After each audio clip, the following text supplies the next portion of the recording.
আসসালামু আলাইকুম এভরিওয়ান, আশা করি সবাই ভালো আছেন। তো আজকের এই ভিডিওটা একটু স্পেশাল, কেমন সেটা বলে দিচ্ছি এখনই। আমাদের কিছু প্ল্যাটফর্ম আছে, টিকটক, ইউটিউব এবং ফেসবুক। তো এই প্ল্যাটফর্মগুলোতে দেখা যাচ্ছে কমন বেশ কিছু প্রশ্ন অথবা কমেন্ট আপনারা করেছেন। তো এই কমেন্ট এবং প্রশ্নের উত্তর দিতেই কিন্তু এই ভিডিওটা আমরা রিমেক করছি। সাধারণত আমরা রিমেক ভিডিও দেই না, তারপরে আমরা আপনাদের কমেন্টের উত্তরগুলো দেওয়ার জন্য এই ভিডিওটা তৈরি করেছি আবার। তো কিছু প্রশ্ন, আমি প্রথম প্রশ্নটা হচ্ছে ছিল এই কালার কিভাবে করাবো। এটার উত্তর হচ্ছে এটা কালার না, এটা ফুল হেলমেটটা র্যাপিং করা আর কি, ম্যাট কার্বন স্টিকার দিয়ে। এরপরের প্রশ্ন ছিল যে কোনো হেলমেটে করা যাবে কি না। হ্যাঁ, অবশ্যই ভাই, যে কোনো হেলমেটেই এটা করা সম্ভব।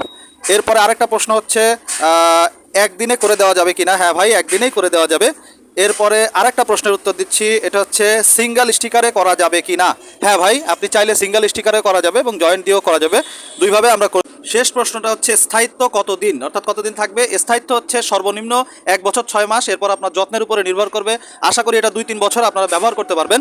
তো এই ছিল আমাদের আজকের ভিডিও, ধন্যবাদ সবাইকে।